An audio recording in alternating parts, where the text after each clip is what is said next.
Plessy v. Ferguson, 1896. This case was a landmark to U.S. education. It upheld the constitutionality of racial segregation. In 1892, an African American, Homer Plessy, was riding a train and refused to sit in the car for blacks. This incident caused Plessy to argue that his rights were unconstitutional and violated. Plessy filed a petition against the law, claiming it violated the Equal Protection Clause of the 14th Amendment. This led to take action in the Supreme Court, in which they ruled that the protections of the 14th Amendment only applied to political and civil rights, excluding social rights. This case is important to the education of ELLs because it started the ideas of segregation and that there shouldn't be any in schools or in the public. Myers v. Nebraska, 1923. This case was created because Nebraska passed a law which prohibited educators to teach any language other than English. Robert Meyer, a teacher at Zion Parochial School, was charged with violating the state law by teaching German to his students. The court declared the Nebraska law unconstitutional because it violated the Due Process Clause in the 14th Amendment. This case is important to the education of ELLs because it allowed teachers the right to educate the youth in any language without being penalized for it. This allowed students to learn different languages in education and become bilingual. Farmington v. Uschi, 1927. This court case occurred in 1927 in Hawaii. The issue here was that Hawaii had passed a law which regulated many aspects in the education system, including hours, textbooks, and the curriculum. The Supreme Court ruled that all Japanese parents have the right to direct their education of their children without unreasonable restrictions. This allowed the parents to receive more rights of their children and made progress for bilingual children. This case is important to the education of ELLs because it opened doors to how children were educated and that they have the right to learn and grow in their native languages. Independent School District v. Salvatierra, 1930. This was the first Mexican-American case and took place in Del Rio in 1930. Jesus Salvatierra and other parents sued their town school board because their children were being deprived of resources which were given to white students. The district judge ruled in favor of the equality of Mexican-American students, but the state's higher courts later overturned it.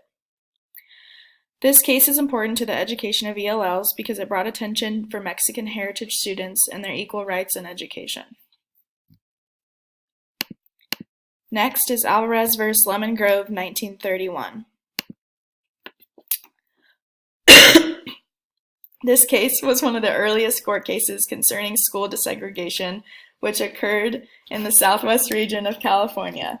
The principal of Lemon Grove Grammar School, Jerome Green, announced that Mexican children did not belong at the school and weren't allowed to enter. The parents of these children rallied together and fought for this dehumanizing situation. This was the first successful school desegregation court decision in history. This case is important to the education of ELLs because the whole community took action for their rights and demanded their rights for not only Mexicans in the education system, but also for the Mexican population in California and the entire United States. Mendez v. Westminster School District, 1947.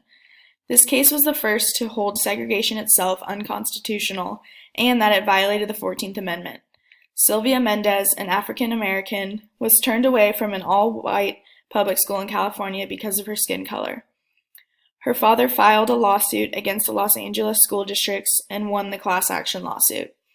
California's Governor Earl Warren signed a bill ending school segregation in California, which made the first state to officially desegregate public schools. This case is important to the education of ELLs because it allowed opportunities for all races to be in education and ended segregation in California. Brown v. Board of Education, 1954. This case ruled that racial segregation in public schools was unconstitutional. This case became famous due to Linda Brown, an African American, being denied entrance in Topeka, Kansas, an all-white elementary school. Her father filed a class action lawsuit against the Board of Education of Topeka, Kansas. Brown claimed that the schools for black children were not equal, to the white schools. As a result, the court declared that plaintiffs were being deprived of equal protection of the laws guaranteed by the 14th Amendment. This case is important to the education of ELLs because it ended all segregation in schools and gave ELLs opportunity to learn with other students and gave everyone the equal opportunity to education. San Antonio Independent School District v. Rodriguez, 1973.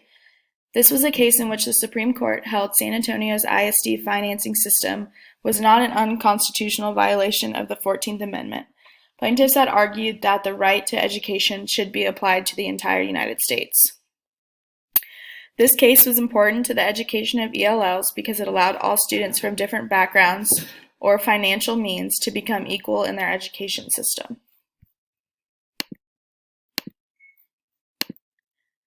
Lau v. Nicholas, 1974. This was a Supreme Court case that ruled that California schools, which receive federal funds, must educate non-English students with instruction in English. This was ruled due to the integration of California schools, leading to the merge of Chinese ancestry in schools, and these students didn't speak English. The students claimed that they were provided with an unequal educational opportunity in violation of the 14th Amendment and the Civil Rights Act of 1974. This case is important to the education of ELLs because it allowed equal opportunity for ELLs and the chance to receive potential and additional instruction in English learning. The No Child Left Behind Act, 2001. This was in effect from 2002 to 2015 and was eventually replaced by the Every Student Succeeds Acts in 2015.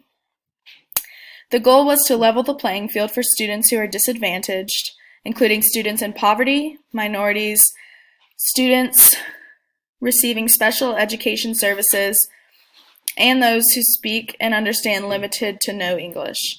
Students with IEPs and 504 plans were also given accommodations to help them learn. This case is important to the education of ELLs because these students were given equal opportunities as non-ELLs and provided with a fair education.